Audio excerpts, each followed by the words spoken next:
15쪽입니다. 바이러스.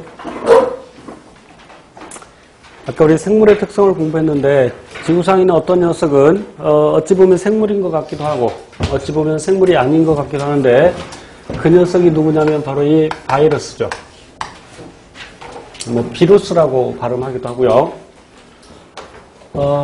원래 독이라는 뜻을 갖고 있었다고 해요.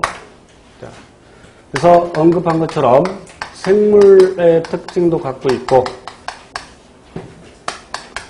비생물적 특성도 갖고 있는데 우선 비생물적 특징부터 살펴보면 아까 모든 생물은 예외 없이 세포로 구성되어 있다고 그랬죠. 근데 이 녀석은 세포 구조를 하지 않습니다.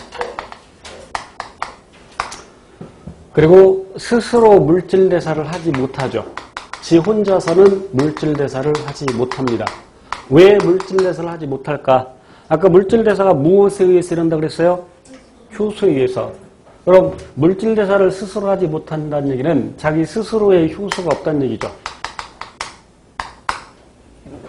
효소의 주성분이 아까 단백질이라고 했는데 단백질이 어디서 만들어지냐면 생초에서 배울 텐데 리보솜이 세포 내에 리보솜이라는 곳에서 단백질을 만들죠.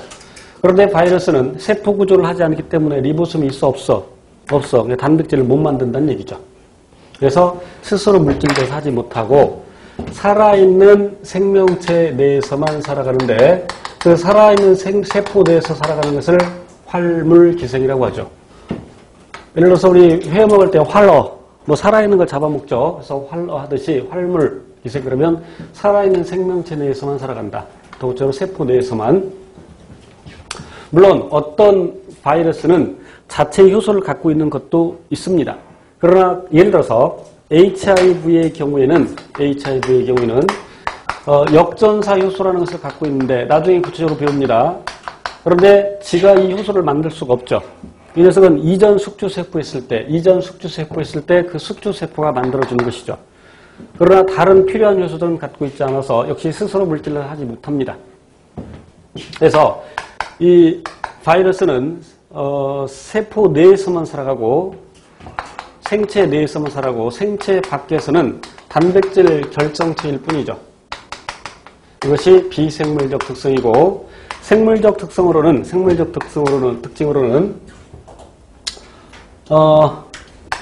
이 녀석도 돌연 변이가 일어나면서 그다음에 적응이 일어나고 진화 일어나고 물론 유전 현상도 일어날 수 있죠. 물론 생명체에서 일어나는 그 유전 현상은 좀 다른 겁니다만 그래서 어쨌건 세포 내에서만 일어나지만 이런 생물적 특성이 나타날 수 있는 것은 무엇을 갖고 있기 때문이냐면 아까 그 효소의 주성분이 단백질이라고 있고 그 단백질 만드는 정보가 어디 들어있냐면 DNA에 들어있습니다. 생명체는 DNA에 단백질 만드는 정보가 들어있는데 이 DNA를 우리는 크게 보면 핵산이라고 하고 핵 속에 들어있는 산성물질이라는 뜻입니다. 핵 속에 들어있는 산성물질이라는 뜻인데 핵산에는 DNA와 RNA가 있죠. 그래서 생명체의 유전물질은 DNA입니다. 그런데 바이러스는 유전물질로서 DNA를 갖고 있는 것도 있고 RNA를 갖고 있는 것도 있고 그런데 아까 핵 속에 들어있는 그 세포 내에 핵 속에 들어있는 산성물질이라는 뜻인데 이 녀석은 세포 구조 자체를 하지 못하죠. 이 핵산이라는 것이 맨 처음에 진핵세포에서 발견이 되었죠. 진핵세포와 원핵세포를 나눌 때 지구상에 있는 그 세포를 크게 두 종류로 나눌 때 진핵세포와 원핵세포로 나눌 수 있는데 진핵세포의 대표적인 것은 사람의 세포로 생각하면 되고 원핵세포의 대표적인 것은 세균세포로 생각하면 됩니다.